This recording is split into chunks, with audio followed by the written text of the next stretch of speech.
Estamos bien, ¿verdad? Sí, gracias a Dios.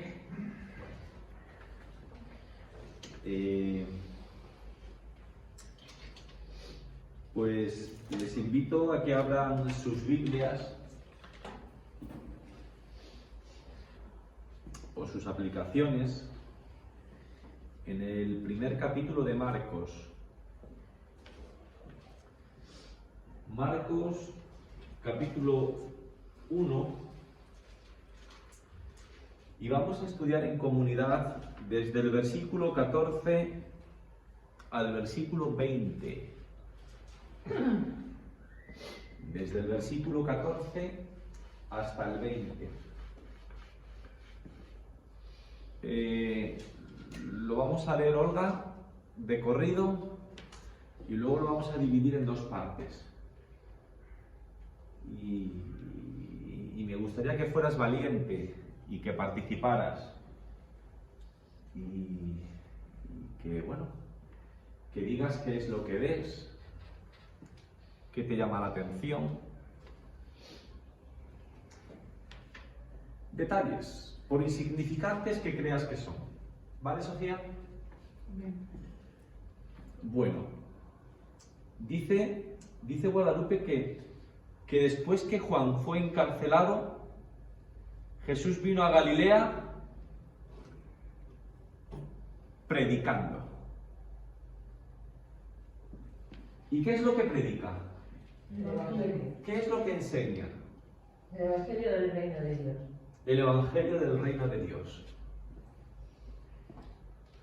Y dice que el tiempo se ha cumplido, que ese reino de Dios se ha acercado. Arrepentíos y creed en el Evangelio.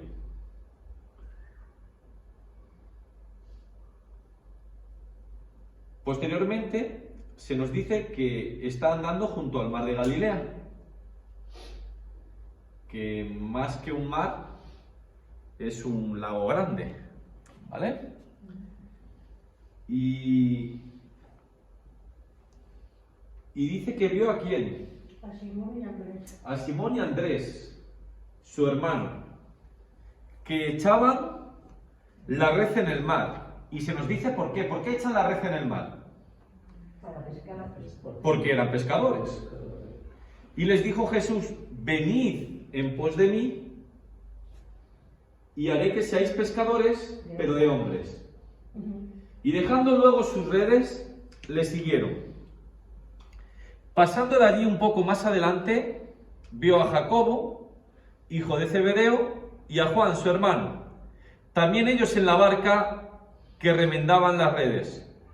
Y luego los llamó, y dejando a su padre Zebedeo en la barca con los jornaleros, le siguieron. ¿Amén? Amén. Amén.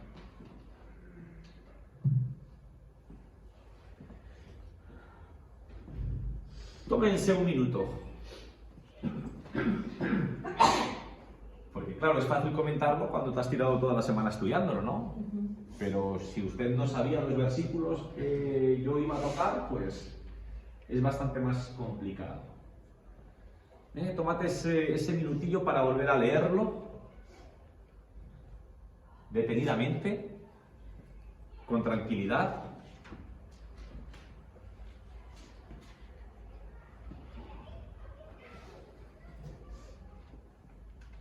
Y me van comentando aspectos, detalles que llaman su atención.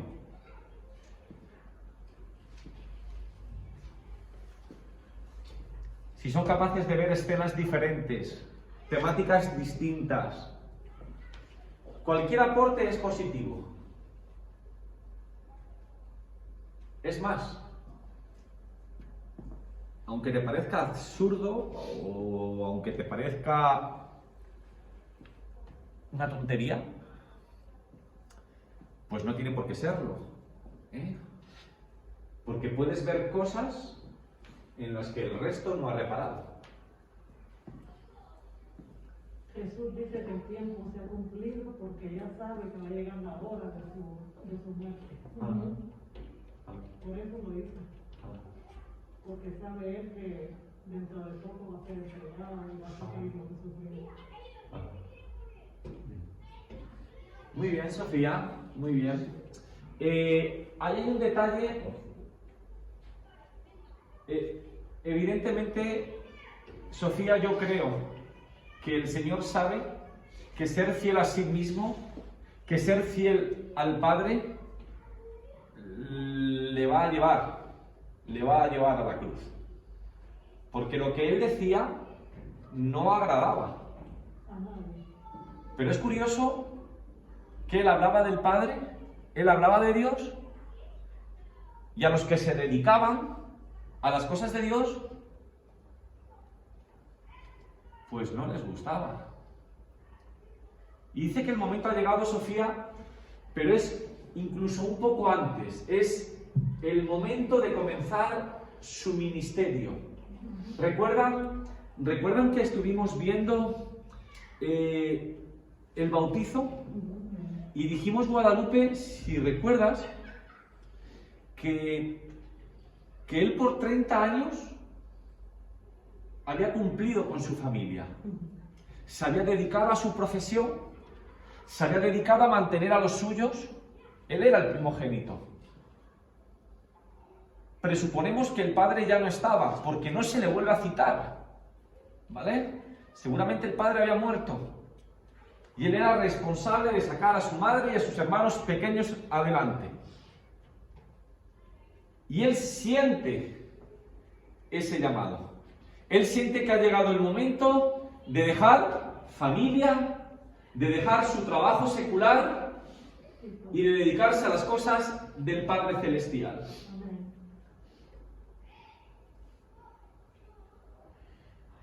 Y es cuando Juan es encarcelado que él siente que tiene que tomar el relevo. Es él el que tiene que predicar, pero su predicación es distinta. La predicación de Juan el Bautista señala a alguien. Él es el señalado. Y él no viene a hablar de sí mismo, sino que viene a mostrar al Padre. Guadalupe, Sofía. Muy bien, cielo, muy bien. Yo decía, Pedro. hermano, que al principio, si acaso dice algo después que Juan fue encarcelado. Sí. ¿Eso se puede explicar en alguna lección? ¿Una aclaración o algo para esta tarde? Que si yo ¿quieres que yo te lo aclare? Sí. ¿Preguntas por el motivo en que Juan está encarcelado? Sí, es Bueno, una señal. digamos que la predicación de Juan el Bautista pues era una predicación muy directa. No iba haciendo amigos. ¿Usted recuerda que cuando se acercaban los saduceos y los fariseos, ¿cómo les llamaba? Víbora. Generación De víbora. de víboras. ¿Y alguien recuerda lo que decía del rey? ¿Lo que decía de Herodes? Zorra. Pues por eso a la cárcel. Porque le dice al rey, entre otras cosas, ¿vale? Lo que he dicho, no. Porque le dice al rey, eres una zorra. O sea, le has quitado a la mujer a tu hermano. Y bueno, de todas formas, este rey Herodes le tenía respeto, ¿eh? El texto bíblico nos muestra cómo cuando ahí pergeñan entre Salomé y... ¿Cómo se llama la otra? Que no... Herodías. Entre Herodías y Salomé, como pergeñan la muerte de Juan el Bautista, él se perturba, ¿vale? Pero esa es la respuesta a tu pregunta. ¿Por qué está en la cárcel? Insulta al rey. Le llama zorra porque le quitó la mujer a su hermano. Y dijo, tú sabes perfectamente que eso no es correcto. ¿Algo más? En el 15, Araceli, ya que eso y luego, ¿sí? en el 15 es que el reino que predica es el que tiene que venir, el que tiene que destruir, el que había antes, y ahora viene otra vez, pero viene a hacer el reino de Dios, porque es el que permanecerá para siempre. Sí, sí, muy bien, Es Ana el Tere. único que Solo- puede permanecer para Muy siempre. bien, solo un matiz. Solo un matiz. Él predica que el reino de Dios ya está aquí. No tiene que venir, ya está aquí. Está aquí. Ya está aquí. Es el Claro, que es permanecerá para siempre. sí, es una afirmación, además de rotunda, pues tuvo que ser bastante. Se tuvieron que quedar bastante perplejos. Bueno, Porque el reino que un judío de aquel tiempo esperaba era un reino completamente distinto. ¿Vale? un reino de la tierra. Exactamente, como pueblo de Dios, ellos no podían estar bajo la autoridad de nadie. Y esperaban un reino en el que ellos, pues, preponderasen sobre el resto de naciones. Pero el Señor viene predicando otra clase de reino y no dice que se está por venir, sino que ya está aquí. Muy bien, Araceli. ¿Tere? Bueno, yo es el 16 y el 17. ¿Qué has visto ahí?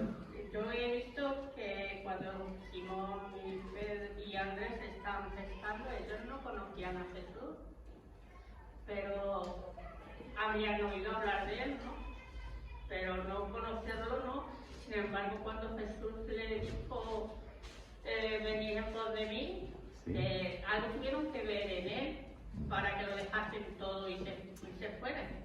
Sí, Detrás de con todo el respeto, te compro completamente lo segundo. Que no verían en Jesús para dejarlo todo y seguirle. Eso sí, según los estudiosos bíblicos, según los comentaristas, seguramente esa no fue la primera vez que vieron a Jesús. La Biblia en ocasiones es parca en detalles, ¿vale? Pero seguramente ya habían visto a Jesús, seguramente ya habían escuchado a Jesús, tal vez se habían quedado cuando la multitud se había dispersado y se habían quedado, o sea, no tenemos por qué presuponer que era la primera vez que veían a Jesús, ¿vale? No Pero tenemos. tampoco dice que lo vieron, ¿no? O sea, lo vieron antes. Pero que no lo diga no significa, por ejemplo, tampoco dice que José murió y se entiende que José ya no existía. ¿Me entiendes? O sea, no lo digo, por eso digo que a veces la Biblia es parca en detalles.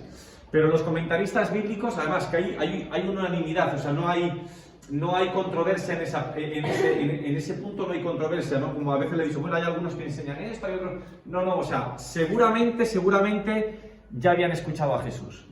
Seguramente ya habían estado hablando con él. Y fue eso que vieron en él lo que les hizo tomar la decisión. Sí, porque nos parece así un salto de fe muy grande, un salto de fe muy grande, ¿verdad? O sea, es sin conocer nada y lo dejan todo. Tal y como te lo Sí, ponen. sí. Te hace dudar ya eso. Sí, no, pero. Si es lo que han visto Sí. en él, cuando no Sí. pone que lo hayan visto antes. Sí, luego eso lo explicaré, pero ya te digo, casi con total seguridad ya había, no es que solamente sabían de Jesús, sino que ya lo habían visto y ya lo habían escuchado y seguramente ya habían tenido conversaciones con él, seguramente. Sí, bien. No, que quiero decir que Juan el Bautista era un hombre que venía, digamos, predicando un futuro. Por eso mandaba el arrepentimiento y las personas se bautizaron. Sí. En esta tarde, por ejemplo, Pedro José ha leído el texto de la samaritana. Sí. La samaritana también le revela a Jesús Sí. que ellos esperaban un Mesías. Y llega un momento que Jesús le dice, yo soy el que va contigo. En ese mismo momento, esta mujer cambia de actitud, abandona todos sus enseres de agua y se va a publicarlo en el pueblo de que seguramente era aquel que esperaba. Sí. Y aquí Jesús ahora viene y ya viene diciendo arrepentido porque el reino de los cielos ya está aquí, ya no es un futuro, ahora ya está aquí. Luego quiere decir que él se estaba presentando como un verdadero rey, Muy bien. ¿verdad? Como ese rey que todos esperaban de alguna manera. Muy bien. Es un buen ejemplo para aquellos que critican el ministerio de la mujer en la iglesia. Si no es por la predicación de esta mujer, el pueblo no se hubiera convertido. Y es muy curioso que con la vida que esa mujer había tenido, el pueblo le creyó, ¿vale? Es curioso, ¿A quién se le aparece primero?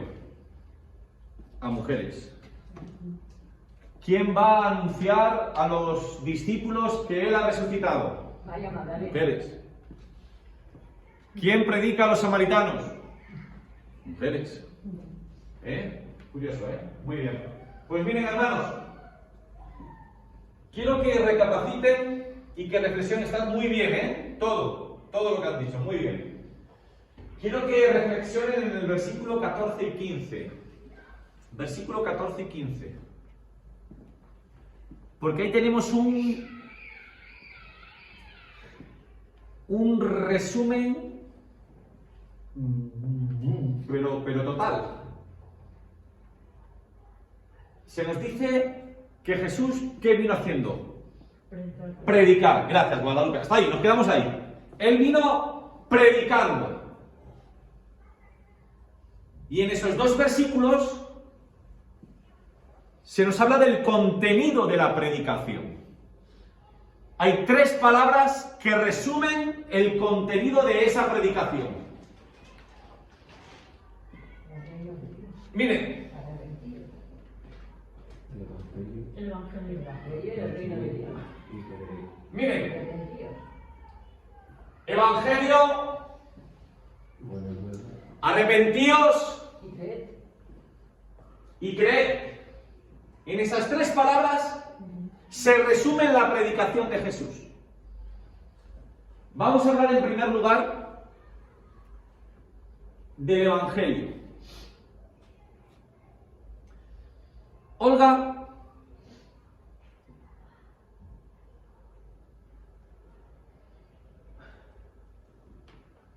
la palabra Evangelio en griego es Euangelion.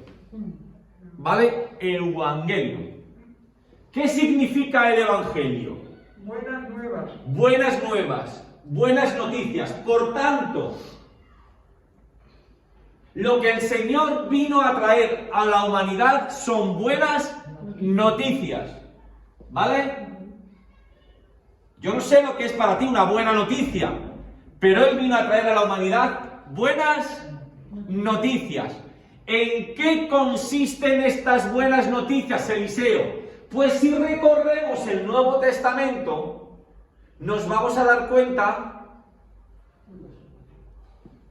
del amplio significado de estas buenas noticias.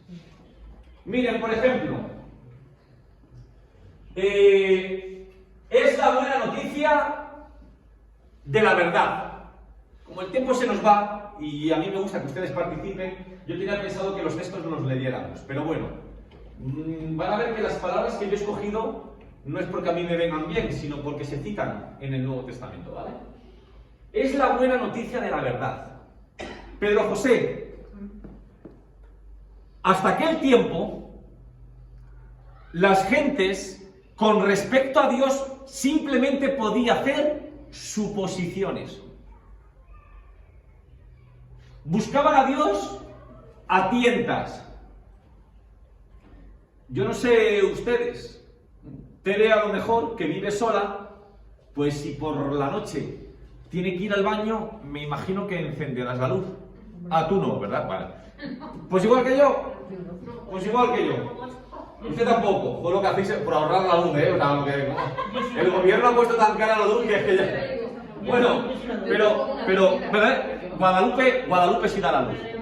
Pues yo, por no despertar a Marimar, por no despertar a Noelia, por no despertar a Alberto cuando está en casa, ¿cómo voy? tiendas. A Pero tiendas. los baños no van a la tienda. A tiendas, ¿vale? A tiendas. Bueno, lo que quiere decir, con la llegada del Señor, ya no hace falta que supongamos.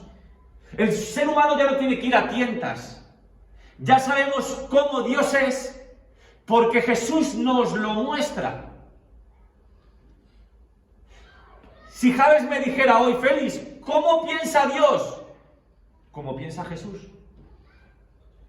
¿Cómo actuaría Dios en determinado caso? ¿Cómo lo hacía Jesús?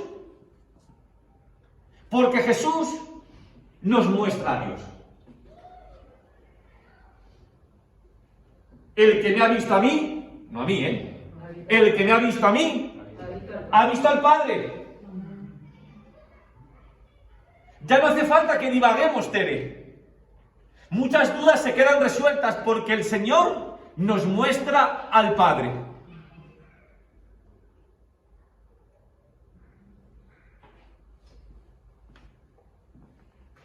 Es la buena noticia de la esperanza. La humanidad en aquel tiempo era muy pesimista, Eliseo, y luchaba por alcanzar la bondad, pero sentían que fracasaban muchas veces. El Evangelio es la buena noticia de la esperanza en la persona, para triunfar en esa lucha titánica.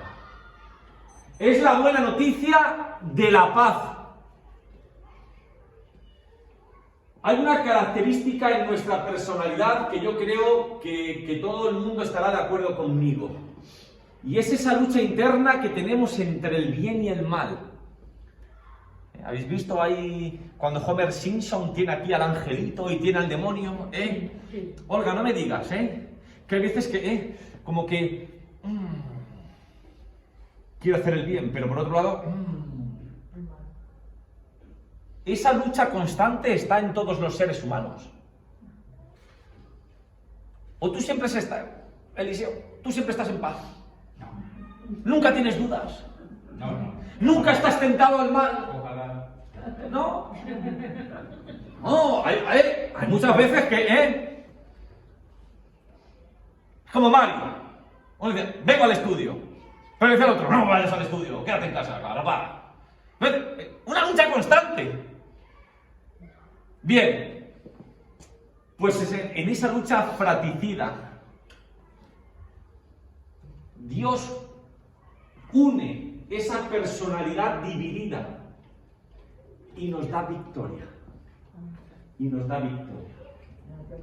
Es la buena noticia de la promesa de Dios.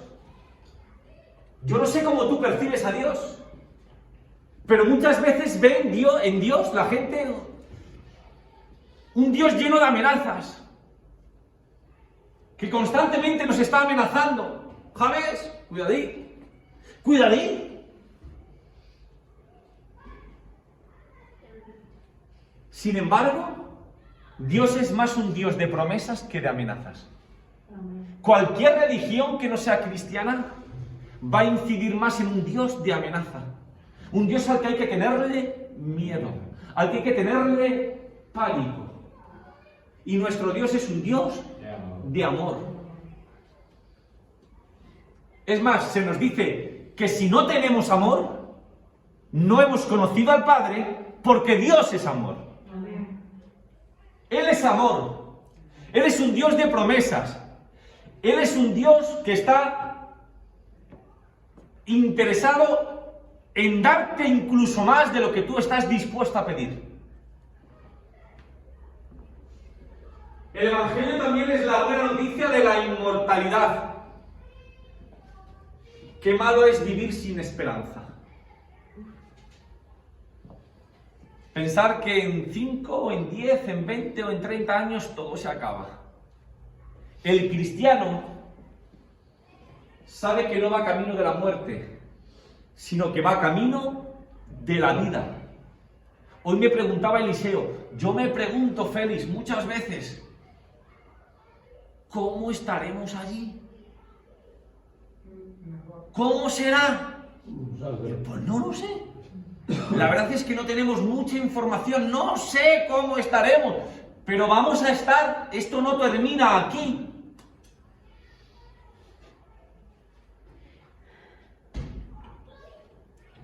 Y es la buena noticia de la salvación. Y quiero hacer énfasis en esto, hermanos. No la salvación en un sentido negativo, sino también positivo. No la salvación única y exclusivamente la salvación del castigo, de nuestros pecados pasados. No. El Evangelio nos muestra que podemos ser salvos aquí y ahora, que podemos vivir victoriosamente.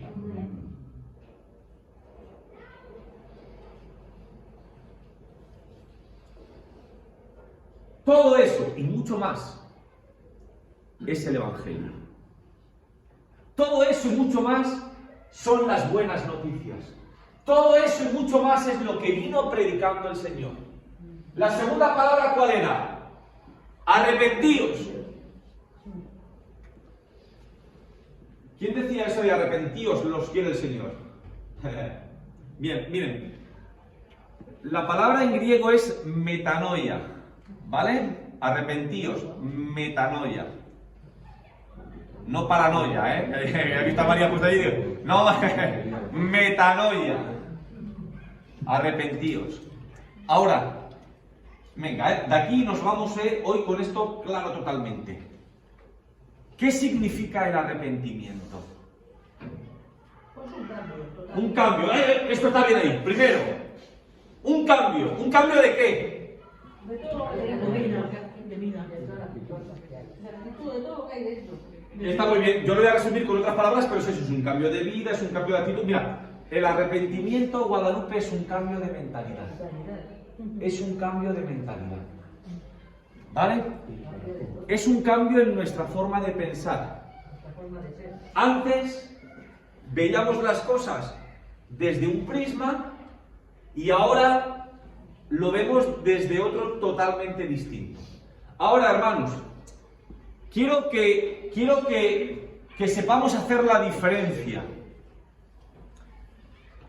Porque tenemos un problema con el arrepentimiento.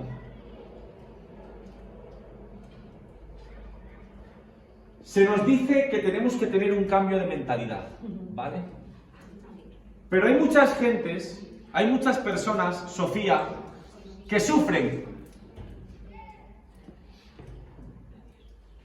Pero no sufren por el pecado. Sufren por las consecuencias del pecado. Hay gente que se lamenta por su pecado, por el precio que tiene que pagar por él. Pero si no hubiera pasado nada, no le hubiera importado cometerlo. El cambio de mentalidad, Leo, lo que nos enseña es que no solamente nos lamentemos de las consecuencias del pecado, sino que aborrezcamos en sí mismo el pecado. Por ejemplo, José tuvo que lamentarse del pecado con la mujer de Potifar, porque no lo hizo. Pero es que él aborrecía eso. Porque él dice, pero ¿cómo yo voy a hacerle esto a Dios? ¿Te das cuenta?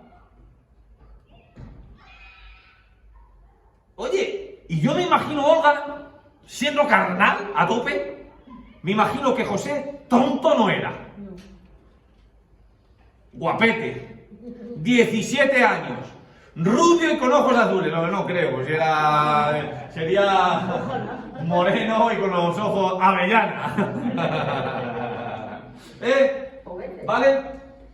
Oye, Potifar era un señor importante. Normalmente los señores importantes saben escoger.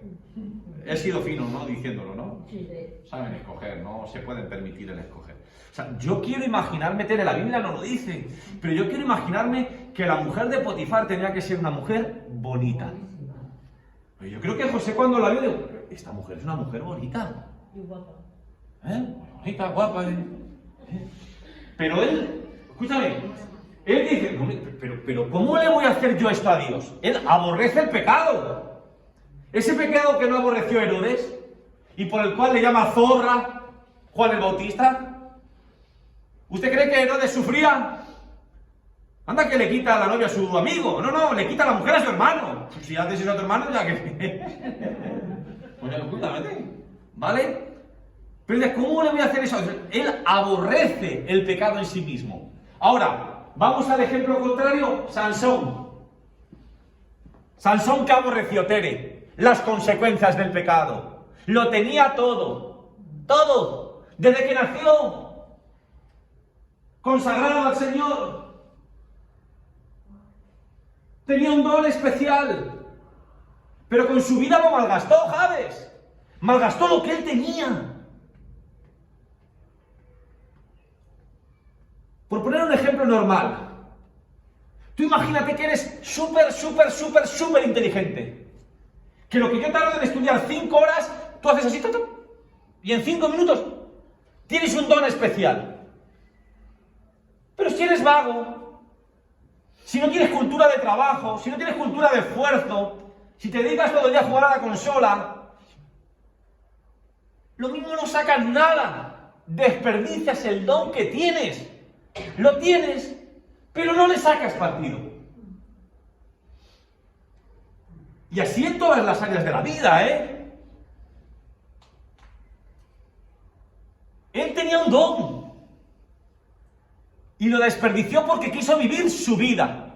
Y llega un momento que se lamenta. ¿Pero por qué se lamenta? Se lamenta por las consecuencias del pecado. Lo tenía todo y ahora no tengo nada. Por tener ya no tengo ni ojos. Yo no digo que no se arrepintiera de verdad, pero en un primer momento hay que vemos, él se arrepiente de las consecuencias de su pecado. Porque ¿cuántas veces no se le avisó? Y él pecaba vez tras vez. El peco y me arrepiento, peco y me arrepiento, peco y me arrepiento. Anda que yo no me he juntado muchas veces con jóvenes. Y le dices alguna cosa y dices, no, pero antes de morirme me arrepiento. No, así no se juega. Así no se juega. No, antes de morirme, no se trata de eso. Se trata, el arrepentimiento es eso. ¿Vale, Olga? No es sufrir por las consecuencias de tu pecado, sino que aborrezcamos el pecado en sí mismo. Eso es arrepentimiento. Y la tercera palabra, creer. ¿Creed en qué? Del Evangelio. Bueno, pues creer, mira, creer. En este caso, Araceli es como... Te voy a tomar la palabra. Oye, Feli. Espera. Oye, Feli, que mañana te voy a invitar a merendar a las 6 de la tarde. Oye, y yo te tomo la palabra. ¿Vale?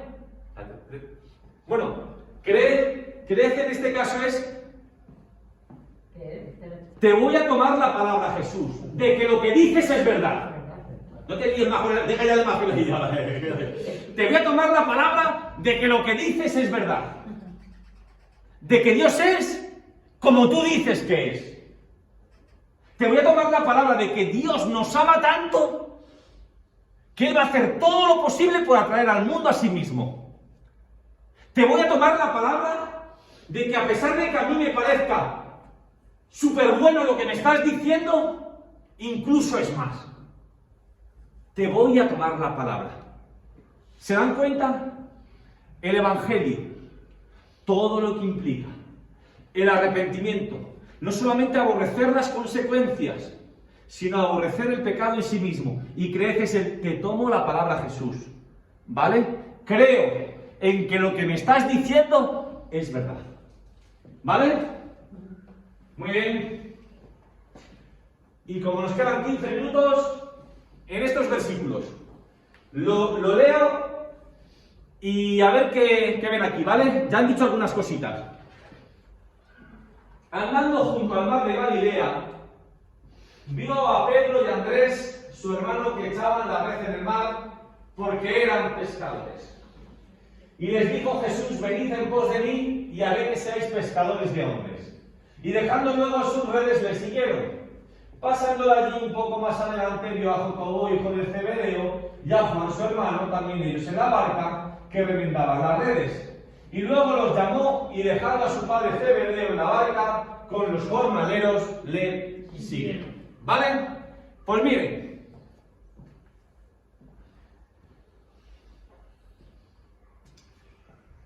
Algunas cosas curiosas que quiero comentarles.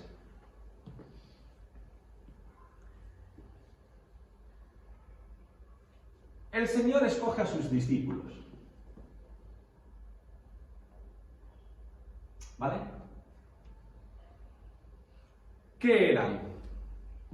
Al menos estos 4. Pescadores. Flavio Josefo, que fue, si no el que más, uno de los historiadores más importantes de los judíos, además fue gobernador en Galilea. Pues él dice que llegó a haber 330 barcas en el mar de Galilea. En un laguito, 330 barcas. Lo que quiere decir es que esa región de Galilea vivía del pescado. Yo no sé cuál es tu dieta, Olga. Yo no sé qué es lo que más te gusta comer, Sofía. Pero en aquel tiempo la dieta normal de la gente común era el pescado. Apenas se comía carne. Como mucho, una vez a la semana. Normalmente la gente se alimentaba de pescado. Por eso, en el milagro de la multiplicación, ¿qué es lo que multiplica el Señor? ¿Pescado? No multiplica filetes de ternera, multiplica pescados. Cuando pone un ejemplo de, oye, si vosotros hacéis buenas cosas con vuestros hijos, no vuestro padre que está en el cielo, ¿qué ejemplo pone? ¿Vosotros qué le dais de comer a vuestro hijo? ¿Una piedra? No. Un pescado. Porque la dieta normal en aquel tiempo era el pescado. Ahora había un problema, que era muy difícil mantenerlo frío. No había frigoríficos como hoy en día. Y el pescado, pues tiende a estropearse, ¿no? Ese es el problema que tiene el pescado. Ahora, ¿alguno sabe cómo se conservaba el pescado en aquellos tiempos? Se salaba. Se salaba. ¿Vale? Se salaba. Miren si era importante el pescado en aquella región de Galilea, que las ciudades, el nombre de las ciudades estaba relacionado con el pescado. Por ejemplo, Betsaida. ¿Les suena Betsaida? ¿Qué pasó allí? Bueno, pues de Betsaida sabemos que era el hogar de Pedro, de Andrés, de Felipe. Sabemos que Jesús sanó allí a un ciego. Sabemos que allí en las proximidades ocurrió la multiplicación de los panes y de los peces. Bueno, pues ¿sabe lo que significa Betsaida? Casa de pescado. ¿Vale? Casa de pescado.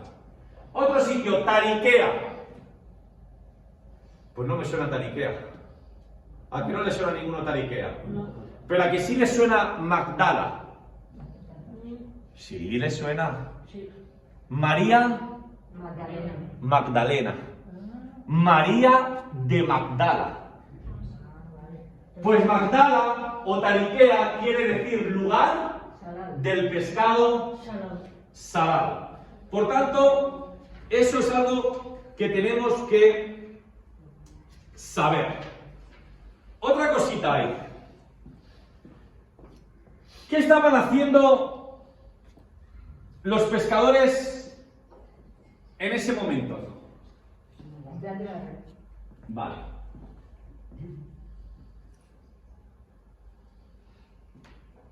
Cuando nosotros leamos los evangelios, vamos a ver dos tipos de redes distintas.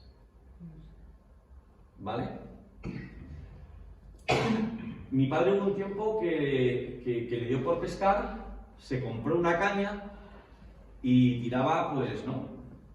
Ahí, tiraba de carrete, con el anzuelo y tal. Bueno, ese tipo de pesca en la Biblia no lo vamos a ver. Vemos dos redes distintas, Tere. Las palabras son muy raras. pero ahora yo os lo explico. Hay un tipo de red que se llama Laban Sagené. Eliseo, por favor, ¿puedes buscar ese texto? Mateo capítulo 13, versículo del 47 al 52. Mateo 13, del 47 al 52. Este tipo de red que se cuenta aquí es Laban Sagené, la que se cuenta en el texto que va a leer Eliseo.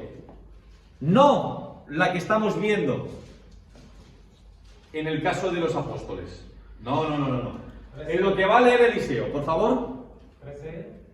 Del 13, capítulo 13, del 47 al 52.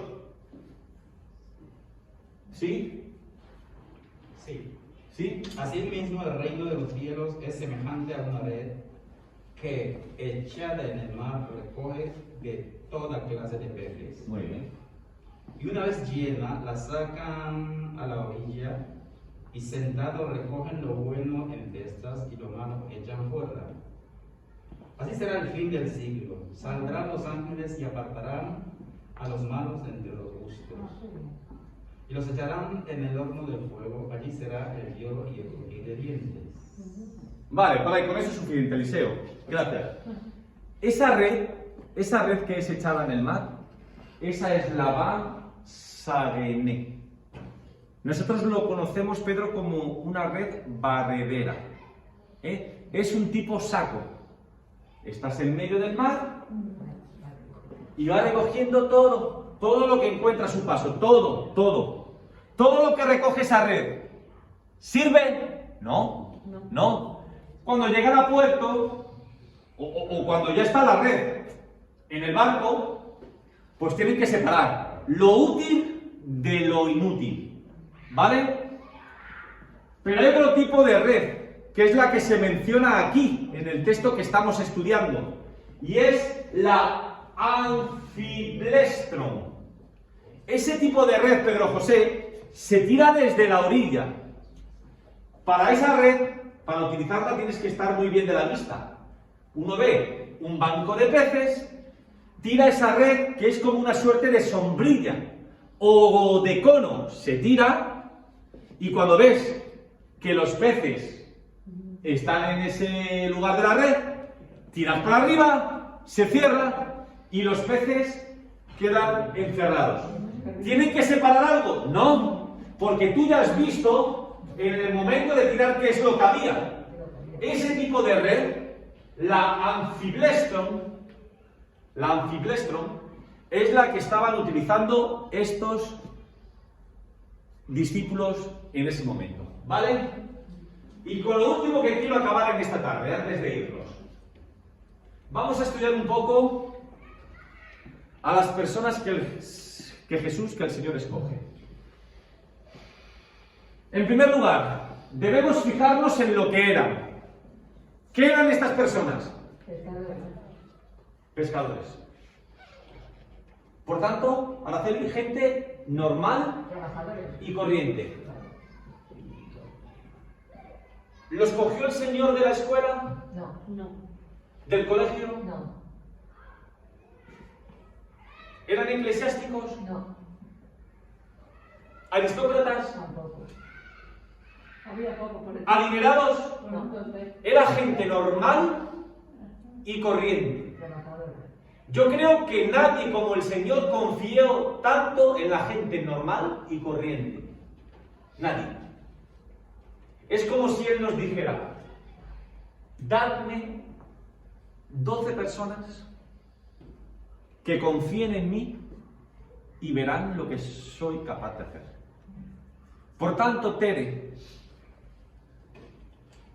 muchas veces somos nosotros los que nos minimizamos. Pero la cuestión no es lo que somos, ni lo que sabemos. Es lo que el Señor puede hacer con nosotros, Pedro José, que es bien distinto.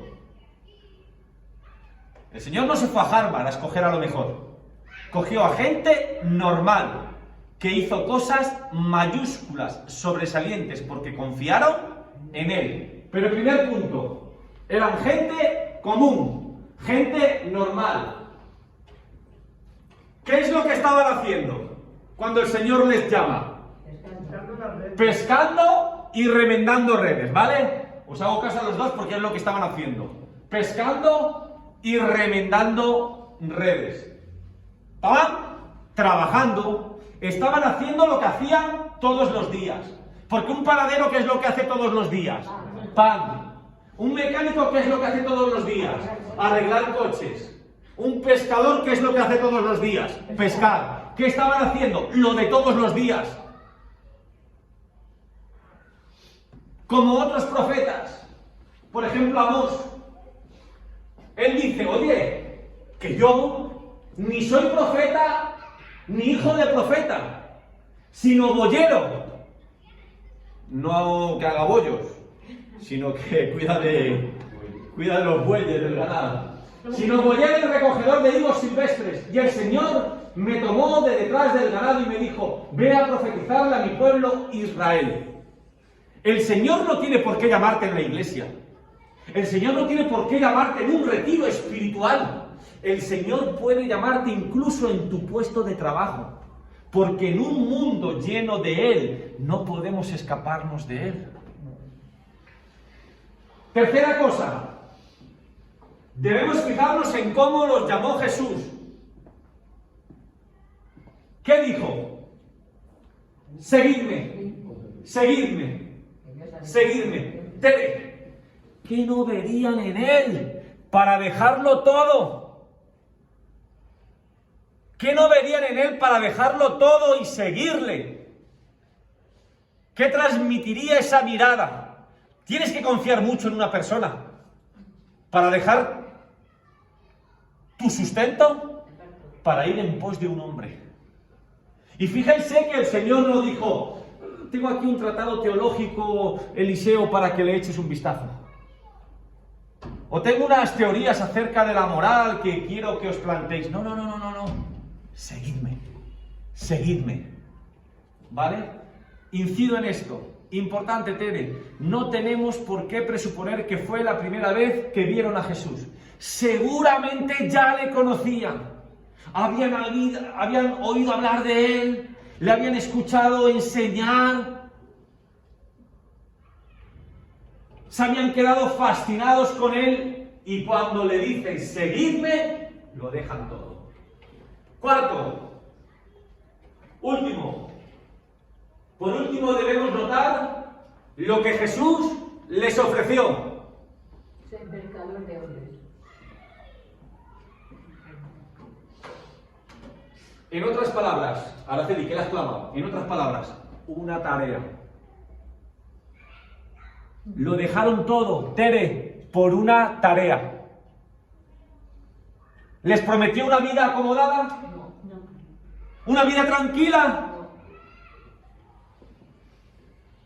Lo que les ofreció Fue trabajo. es que tendrían que morir a sí mismos para vivir por los demás. Fíjense, hermanos, porque este mensaje cada vez es más revolucionario. ¿Saben qué problema hay? Con esto termino ya. Creo que estamos en hora, pero con esto ya termino. ¿Saben cuál es uno de los mayores problemas? Que nos estamos volviendo sumamente egoístas. Sumamente egoístas. Mira, yo he estado en vuestro país, aunque me da vergüenza decirlo. ¿Cómo que? No, yo no me avergüenzo de vuestro país, os lo digo. Es que yo estuve en un hotel de vuestro país. ¿Ya me he explicado mejor? Yo llegué al aeropuerto, me metieron en un autobús, me metí en un hotel y a los 7 días... O sea, decir que está en vuestro país es decir demasiado, ¿no? Estaba en un hotel de vuestro país. Pero en el trayecto,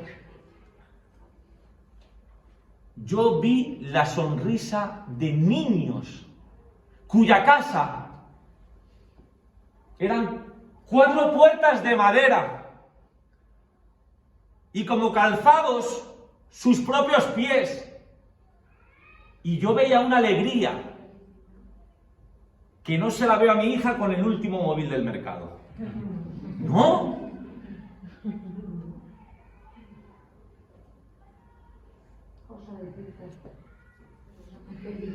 En este mundo que decimos que es el primer mundo, Olga, y usted viene de Cuba, usted sabe lo que es pasar necesidad, ¿verdad? Y si usted no ha pasado mucha necesidad, ha visto mucha necesidad a su alrededor. ¿A que sí?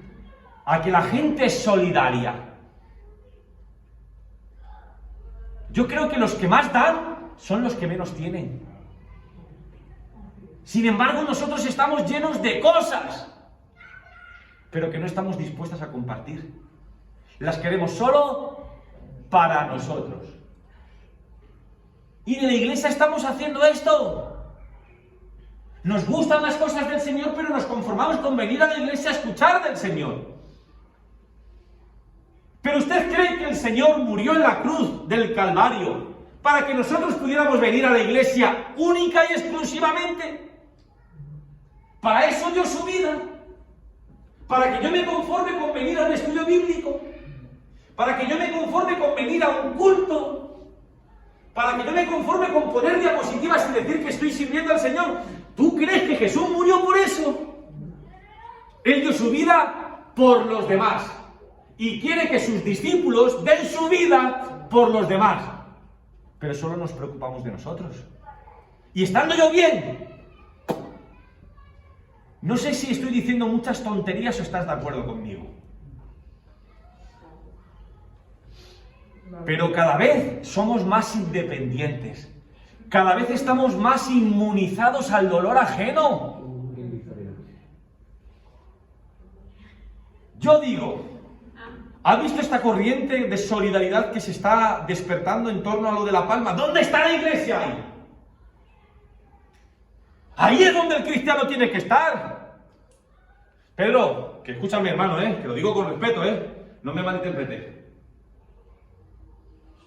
Señor, algo tienes que hacer. ¡Claro!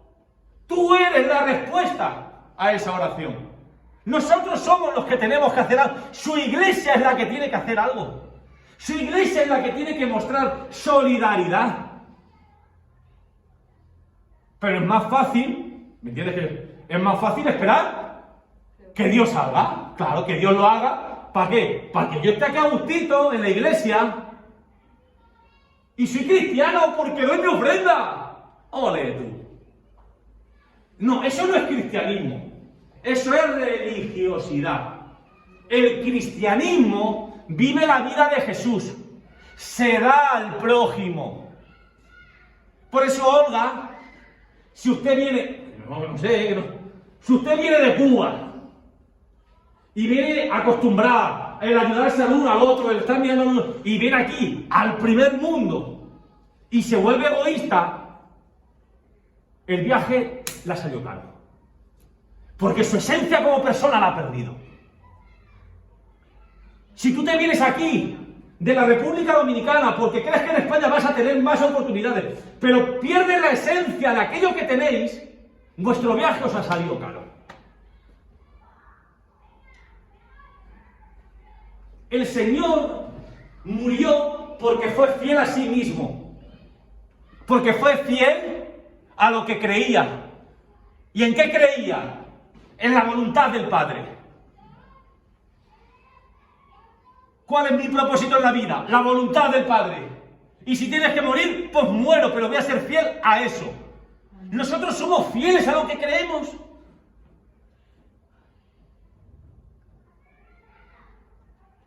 Tenemos que venir, claro que tenemos que venir a la iglesia. Si tiene que ser una pasión, leches. Un deseo.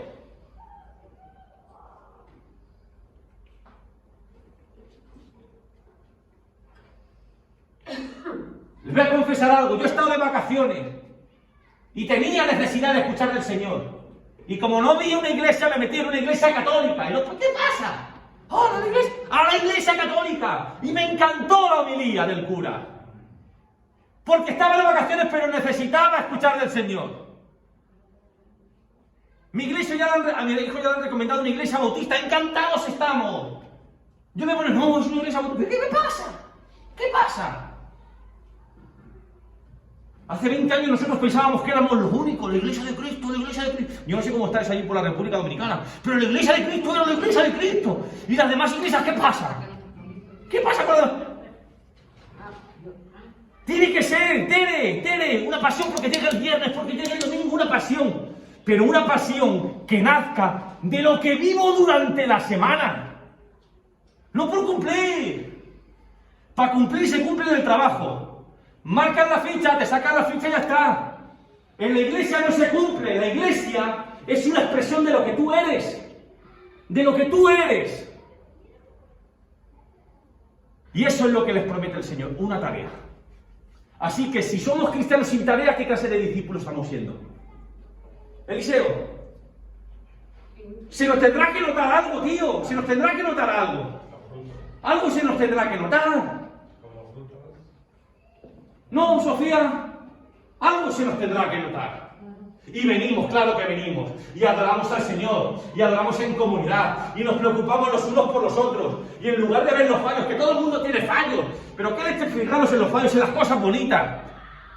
Qué bonito esto de Olga, qué bonito esto de Javes, en las cosas buenas, fijarnos para retroalimentarnos, pero que la iglesia, si la iglesia no sirve para el mundo, la iglesia no vale para nada. Si la iglesia no sirve para el mundo, podemos cerrar la puerta, hermanos. Fíjense que yo les digo muchas veces, y ya me voy, y se me ha ido el tiempo, y ya me voy, con esto termino. Siempre se lo digo, Mira que yo le digo, que parece que este hombre no quiere que vengamos a la iglesia. Claro que quiero que vengan a la iglesia. Pero lo que me interesa es que seamos iglesias en el mundo. En el mundo tenemos que ser iglesia. Tere, que cuando te vean, no sé si es que será del Partido Socialista o del PP, bueno, algo tiene esta mujer, no, que soy cristiana, algo, que cuando todo el mundo se esconde, yo estoy aquí, que cuando alguien necesita una ayuda, yo estoy aquí, en lo que pueda, cada uno en lo que pueda.